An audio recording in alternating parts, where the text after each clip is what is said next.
Ella es médico general egresada de la Universidad Libre y como tutor el doctor David Guarín, quien es médico cirujano de la Universidad Nacional de Colombia y cirujano plástico de la Universidad del Valle. También es docente de posgrado de cirugía plástica de la Universidad del Valle. Si tienen alguna pregunta, recuerden dejarla en el chat para responderla al finalizar. Entonces, adelante, Karen. Pregunta, Harry, ¿ahí están viendo la pantalla? Sí, Sí, ya voy a poner la presentación. ¿Listo? ¿Ahí la ven? sí. Listo. Buenas noches a todos los asistentes. Me presento, pues nuevamente, gracias de todas maneras a Harry por la presentación. Mi nombre es Karen Melissa Wagner, soy médica egresada de la Universidad Libre Seccional Cali. Mi tutor, el doctor Guarín, cirujano plástico de la Universidad del Valle, y el día de hoy les vengo a exponer síndrome compartimental. Bueno, hablamos de un síndrome compartimental cuando se presenta un aumento de la presión tisular en un espacio osteomiofacial cerrado llamado compartimento, que progresivamente limita la perfusión tisular necesaria para la viabilidad de los tejidos contenidos, llevándolas a una isquemia y necrosis. El síndrome compartimental es una verdadera emergencia y tiene una morbimortalidad devastadora si no se realiza la intervención quirúrgica al momento de su diagnóstico. El daño tisular se puede presentar tan solo a horas de su aparición. Desde que se habla de síndrome compartimental, se han hecho diversas investigaciones y hemos entendido que no solamente se presenta síndrome compartimental en extremidades, sino que también se puede presentar en el abdomen, en el muslo y hasta en el tórax. Bueno, hablándoles un poquito de historia, Bollmann fue el primer médico cirujano en hablar del tema. Él es un alemán que en el año 1881 describió la contractura paralítica de Bollmann. ¿Qué encontró él? Encontró que esta lesión se presentaba, pero no era por una lesión en el nervio, sino que era por una lesión en el músculo. Y lo empezó a ver en pacientes, ¿sí?, que tenían vendajes compresivos y que tenían también fracturas de codo. Entonces empezó a pensar en que había algo que hacía que afectara el músculo y que afectara la parte de la oxigenación, o sea, relacionado con la isquemia. Con respecto a la epidemiología, la incidencia es mayor en hombres, ¿sí? Casi 10 veces, porque la prevalencia se presenta más que todo en hombres menores de 35 años. En cuanto al origen, descartar que el 70% es debido a un origen traumático, el 36% se debe a fractura tibial y el 9.8% a fracturas del radio distal. Bueno, respecto a la patofisiología, encontramos que este se puede presentar cuando hay un inconveniente en el gradiente, ¿sí?, de la permeabilidad capilar. Este se va a ver afectado por la presión que tiene el gradiente de la perfusión venosa.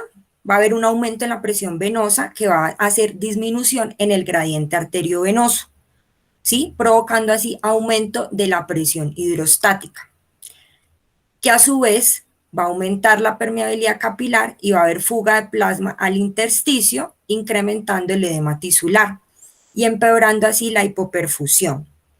Tengamos en cuenta que la presión capilar suele ser de 8 milímetros de mercurio. Cuando esta se ve alterada, ¿sí?, por aumento en el volumen del compartimiento y disminución del flujo arterial, hablamos de un incremento de presiones hasta de 30 milímetros de mercurio, de presiones venosas, y eso va a hacer que en ese momento ya haya un daño en el tejido tisular y se presente como tal, pues, la lesión.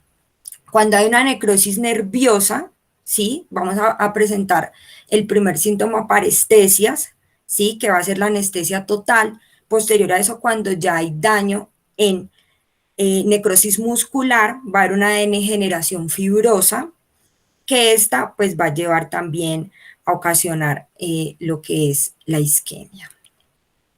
Un poquito de anatomía patológica. Aquí vemos un corte transversal de músculo estriado. Cuando vamos al microscopio, sí, con un corte, macroscópicamente vamos a evidenciar palidez, edema de inflamación y microscópicamente degeneración muscular, tejido colágeno y fibrosis. Bueno, en todo nuestro cuerpo tenemos aproximadamente 46 compartimientos, ¿sí? Los cuales están compuestos por músculos, nervios, vasos y las fascias. Entendamos que en la parte del tronco vamos a tener 9 compartimientos y en el resto de extremidades vamos a tener 37 aproximadamente. En esta exposición les voy a hablar más que todo de lo que es compartimentos de antebrazo, mano y pierna y pie.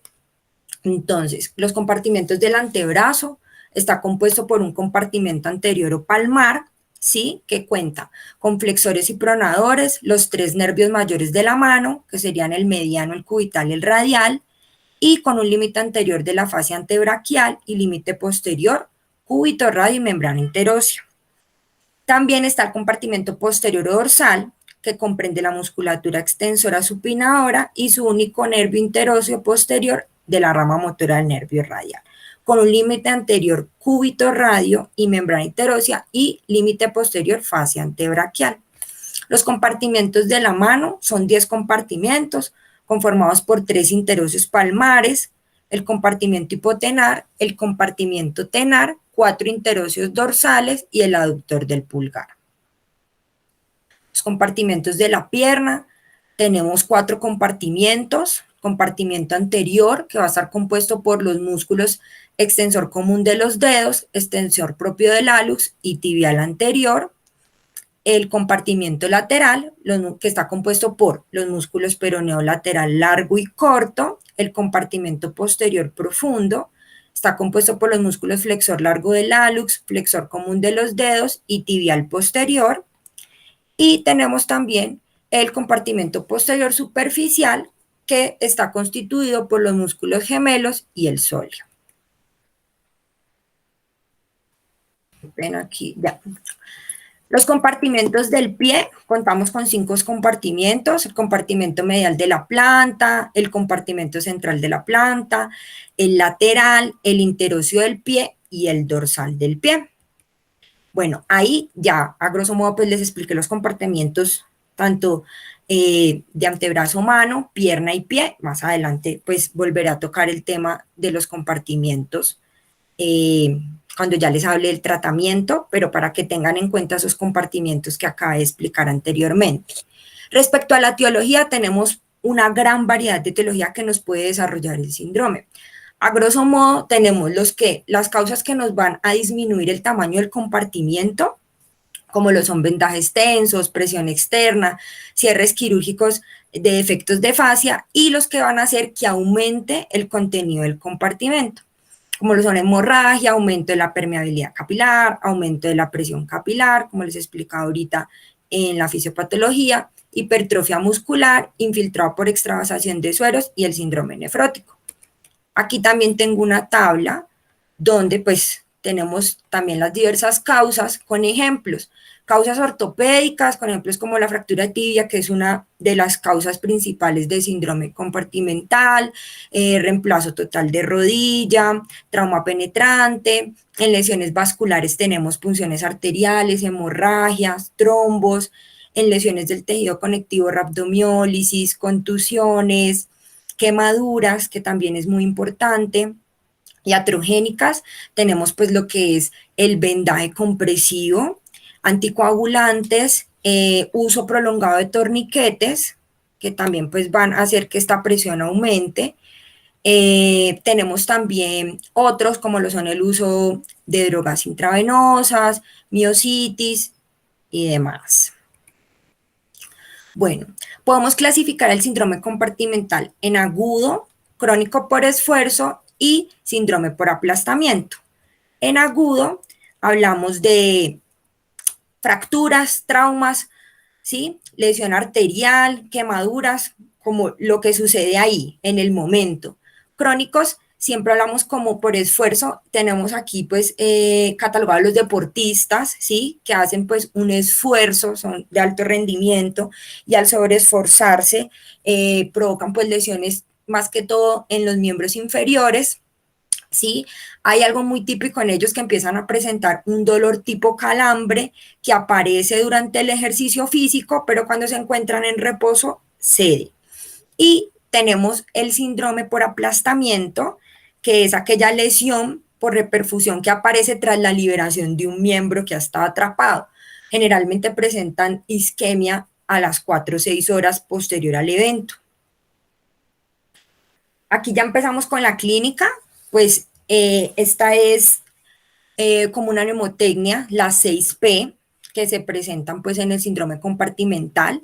Tenemos la parestesia, que es el primer síntoma en aparecer, ¿sí? Indicación pues de isquemia nerviosa, va a haber sensación de hormigueo, quemadura o entumecimiento y pérdida de discriminación entre 2 puntos. Luego tenemos el dolor, que es pues nuestro síntoma más importante, ¿sí? El cual está fuera de proporción comparado con la lesión del paciente y hay una característica muy importante que es que se exacerba con movimientos pasivos o con compresión directa del compartimiento afectado. Está descrito como punzante, profundo, se incrementa con la elevación de la extremidad y no se da analgésicos. Tenemos la presión, que es que cuando vamos a examinar al paciente a la palpación, encontramos el compartimiento que está tenso, caliente, la piel es tensa y brillante, y pues vamos a manejar presiones compartimentales, como les mencionaba anteriormente, de 30, más de 30 milímetros de mercurio, la cual pues la podemos cuantificar por la presión normal, perdón, la podemos clasificar por el método de infusión continua de Stryker y pues la presión normal que debe de tener normalmente debe ser de 0 a 10 milímetros de mercurio. La falta de pulso, que pues es uno de los últimos signos, el signo más tardío, verificando pues se verifica clínicamente. La palidez, signo también tardío, piel fría y acartonada. Y la parálisis, que también pues es el signo tardío, movimiento débil o ausente de las articulaciones distales. Bueno, porque hay que correrle al síndrome compartimental. Entonces, tenemos aquí la hora dorada, ¿sí? De 3 a 6 horas, lo que les decía, estos síntomas se presentan a veces de 4 a 6 horas una vez empieza el evento. Inicialmente, pues hay una neuropraxia, luego viene la asonotnesis y por último la neuronesis. En el diagnóstico, lo más importante es la historia clínica y el examen físico. Antes de pensar en laboratorios, en exámenes, lo más importante es eso, es la aparición de la clínica, cómo encontramos al paciente, a la exploración y pues las 6P que las acabé de mencionar, siempre pues tomar laboratorios, tomar una CPK, pensar de pronto en rhabdomiólisis, tomar imágenes para descartar fracturas, y pues tenemos la medición de la presión, que más adelante les voy a explicar ampliamente. Sin embargo, pues esta no contamos en todas las unidades, en todos los hospitales, con la posibilidad de hacer esta medición de presión. Entonces ahí es donde tenemos que darle prioridad a la parte de la clínica y el examen físico en el contexto de un síndrome compartimental. Bueno, ¿cómo identificamos a los pacientes con alto riesgo de desarrollar este síndrome compartimental?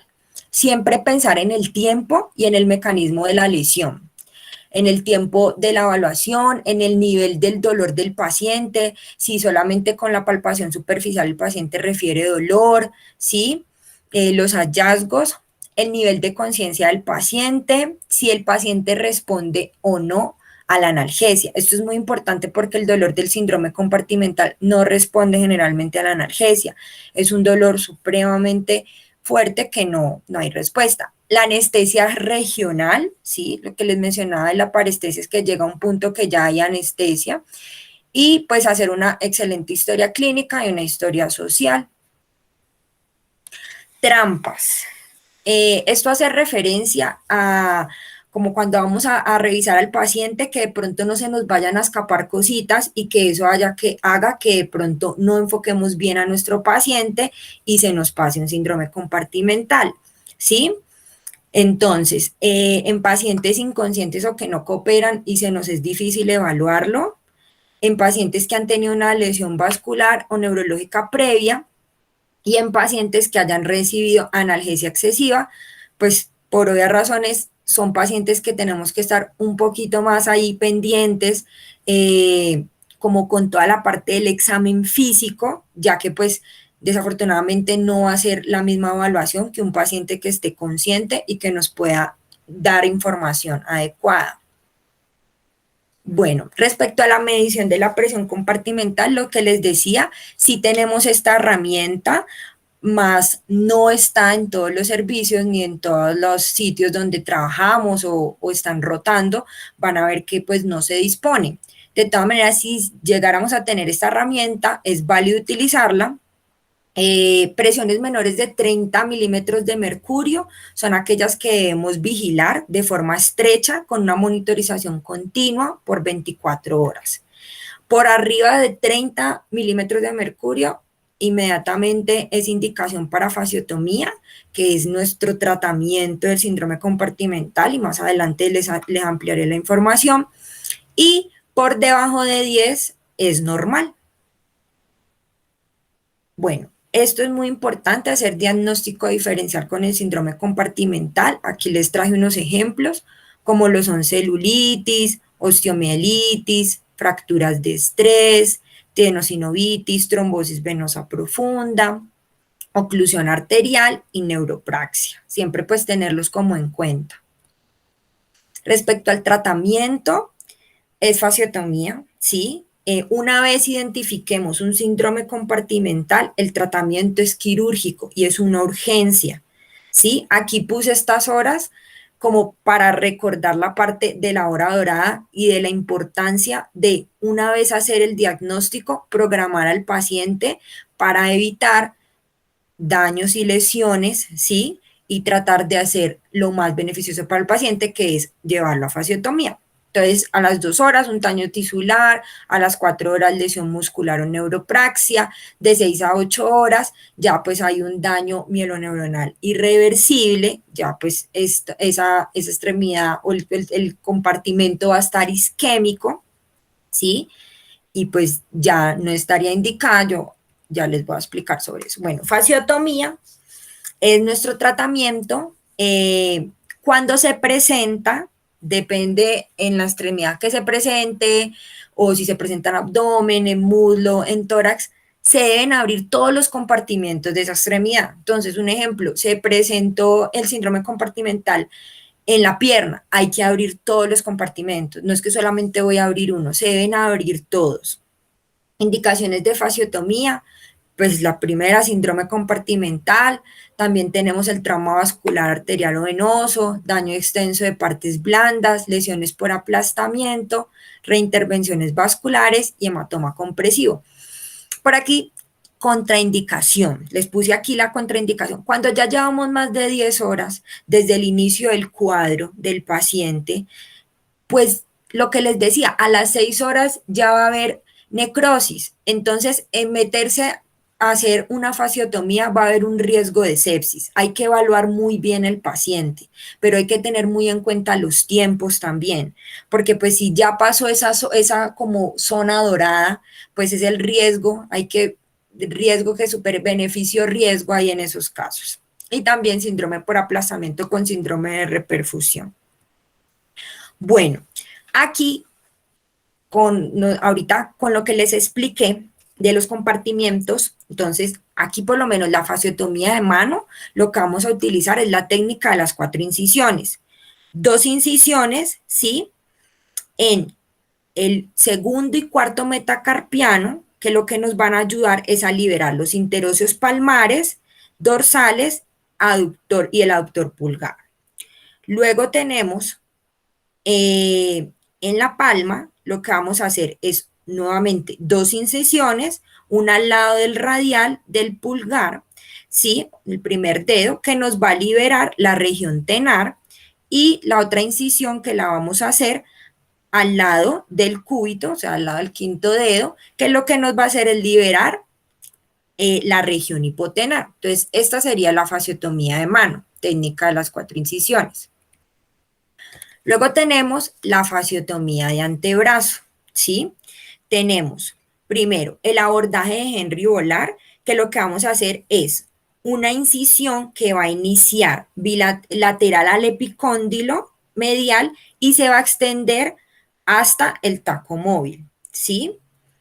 Se lleva distalmente hasta ahí y lo que nos va a ayudar es a liberar todo el compartimiento lateral. Luego tenemos acá el abordaje de Thompson, que lo que nos va a ayudar es a liberar el compartimiento posterior. También es una incisión así larga. Tenemos acá la fasciotomía de la pierna, técnica de 2 incisiones, ¿sí? Se hace una incisión larga aproximadamente entre 20 a 25 centímetros y va anterolateral, esa es la primera incisión, donde vamos a liberar el compartimiento anterolateral y tenemos la incisión media para liberar el mismo. Por acá tenemos la fasciotomía de pie, que también son 2 incisiones dorsales. Bueno, la fasciotomía de pie se pueden hacer 3 tipos de incisiones. La primera sería las 2 incisiones dorsales, ¿sí? Superpuestas en segundo y cuarto metatarsiano. Hay que tener cuidado aquí con de pronto ir a lesionar el puente cutáneo, ¿sí? Y se continúa disección Roma para liberar todos los compartimentos central, medial y lateral. También tenemos una incisión media a lo largo del borde inferior del primer metatarsiano y también entra con la Roma a hacer disección de todos los compartimentos. Bueno, el cierre de fasciotomías. Quise pues como ampliar un poquito aquí porque pues es lo que nos interesa más que todo, la parte quirúrgica. Entonces traje 2 técnicas, ¿sí? Está la técnica de cuerda de arco, ¿sí? Que es con los clavos Keissner, y lo que se hace es, posterior a que se hizo la fasciotomía, entre 24 a 48 horas, se evalúa cómo se encuentra el paciente, ¿sí? Tanto hemodinámicamente, como cómo se encuentra la fasciotomía, la parte de pulsos, ¿sí? Y lo que se va a hacer es que se ingresa con los 2 clavos y se hace como una técnica en cuerda de arco. Estos cierres generalmente se hacen en 2 tiempos, ¿sí? Según la evolución del paciente, nunca se hacen en el primer tiempo. Ingresan y por lo menos con la técnica de cuerda de arco, que más adelante que les voy a mostrar un caso clínico, van a poder ver cómo es la evolución, ya se los voy a mostrar. Ingresan con esos 2 clavos y luego los unen, ¿sí? Con material que más adelante se los va a mostrar y se empieza a hacer el afrontamiento de la fasciotomía. Y la técnica de elásticos es que con material no cierran completamente, primero se hace un afrontamiento como se ve en la imagen y en segundo tiempo hacen ya el afrontamiento más completo, pues hasta que llegue pues el cierre completo de la fasciotomía. Por aquí complicaciones de realizar el procedimiento. Tenemos retracciones musculares por necrosis, alteraciones tróficas como el síndrome de Volkmann, el síndrome de reperfusión, insuficiencia renal, amputación dada por necrosis irreversible, que pues era lo que les decía, a veces ya se hace la fasciotomía, pero se hace por fuera de los tiempos. Entonces entramos a hacer fasciotomía donde ya hay necrosis. Muerte, que se nos presente una muerte debido a shock por radiohemólisis masiva y un síndrome compartimental crónico. Por aquí les traigo a compartir un caso clínico, ¿sí? Es un paciente masculino de 6 años de edad que ingresa en sala de urgencias por presentar cuadro clínico consistente en aumento del volumen, dolor y disminución de la perfusión distal en la pierna izquierda. Valorado por ortopedia con un diagnóstico de un síndrome compartimental agudo, no traumático, posiblemente por infección. Es valorado y llevado inmediatamente a una fasciotomía, ¿sí? Aquí vemos la fasciotomía, como les expliqué la de pierna, aquí pierna y piel hicieron. ¿sí? La de 2 incisiones y aquí le hicieron también 2 incisiones. Acá está la otra.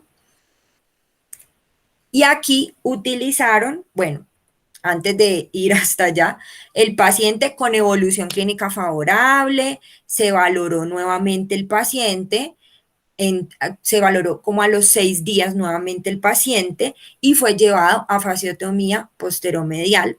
Esta es la fasciotomía posteromedial donde fue llevado a cierre con el método de los clavos, que era el que les estaba explicando ahorita, con el método de arco, donde ustedes ven aquí inicialmente, ponen primero los clavos y empiezan a hacer el afrontamiento, ¿sí? Esta es la posteromedial y esta es la anterolateral. Procedimiento que se llevó en 2 tiempos. Este fue el primero, el segundo. Primero, el segundo. Y acá, posterior a eso, aproximadamente a los 15 días, se revisó nuevamente el paciente con una evolución muy favorable y esto pues ya es el control en externa, cómo cicatrizó de manera adecuada y un manejo adecuado del síndrome compartimental, dado de que cuando ingresó a urgencias se hizo un diagnóstico precoz, se dio el tratamiento que era la fasciotomía y con posterior recuperación, con manejo de cierre de heridas de manera adecuada por cirugía plástica y luego un éxito. Conclusiones. Síndrome compartimental es el conjunto de signos y síntomas secundarios al aumento de la presión en la celda facial de un miembro hasta disminuir o eliminar la presión de perfusión capilar, comprometiendo la viabilidad de los tejidos en dicha celda. El 70% de los casos es debido a origen traumático, ¿sí? Lo que les decía, fracturas, accidentes. La clínica del síndrome compartimental incluye las 6P, que ya las mencionamos. Las complicaciones más severas abarcan lesiones permanentes en los nervios y en los músculos, y en casos más severos pueden llegar a requerir amputación. El diagnóstico es clínico, lo que les decía. La parte de la medición, ¿sí? Es importante, si la tenemos como herramienta, utilizarla, pero la clínica es la que nos va a determinar a nosotros si estamos ante un síndrome compartimental o no.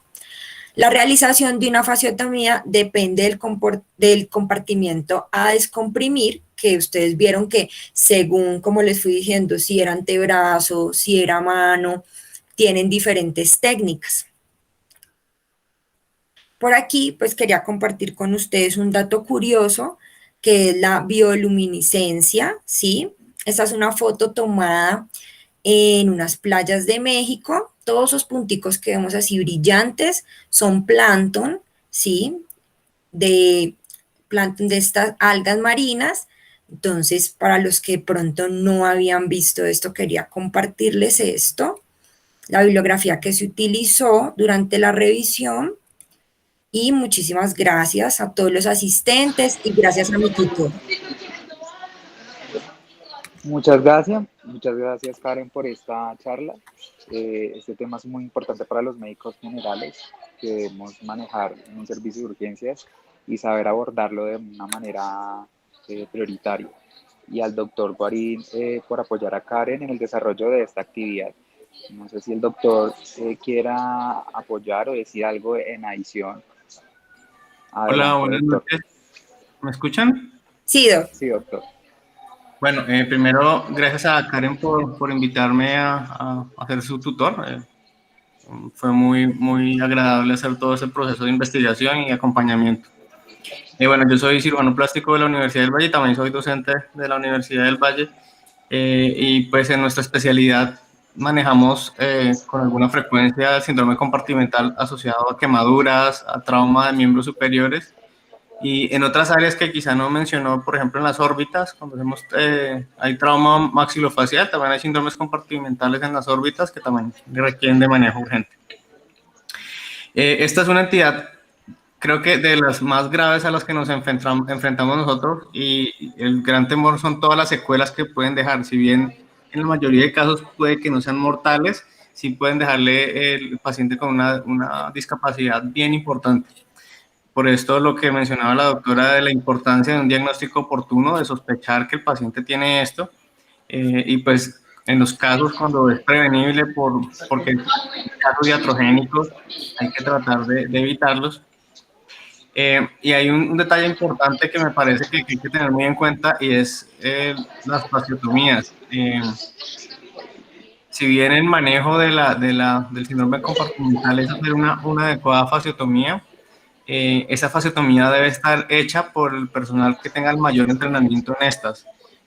Si les llega como médicos generales a un servicio de urgencias y tienen la posibilidad de que haya un ortopedista o un cirujano general o un cirujano plástico, serían los indicados para hacer esto debido a que si se hace una descompresión inadecuada o hacen incisiones más profundas o en el lugar que no es el mejor, las secuelas que pueden traer para el paciente son muy graves, entonces pues hay que tenerlo muy en cuenta. Las descripciones que hizo Karen son muy precisas de dónde se deben hacer, pero cuando están en urgencias, en el afán de hacer algo, pueden que no lo hagan exactamente como deben ser y pueden llevar a problemas al paciente de ustedes. En otros detalles, por ejemplo, en las manitas, a veces los síndromes compartimentales comprometen también los dedos y hay que hacerle fasciotomía incluso de cada uno de las falanges, entonces es un poquito más complejo que solamente en la palma o en el dorso de la manita.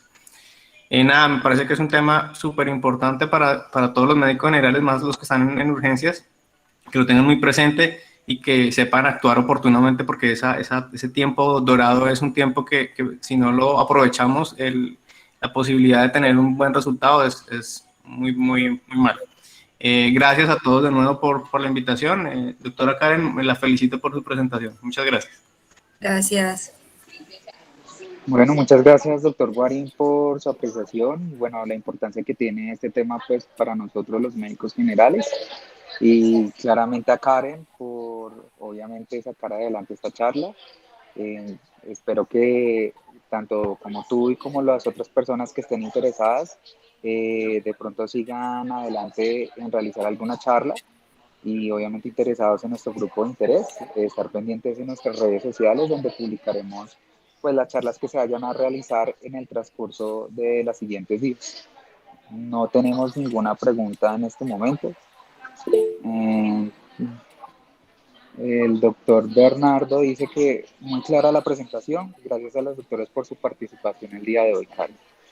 Gracias. Entonces, no siendo más, espero que tengan una excelente noche y estar pendientes, como les acabo de decir, de nuestras redes sociales. Bien, Gracias. Hasta hasta luego. luego. Chao, que estén muy bien, muchas gracias. Que estén bien.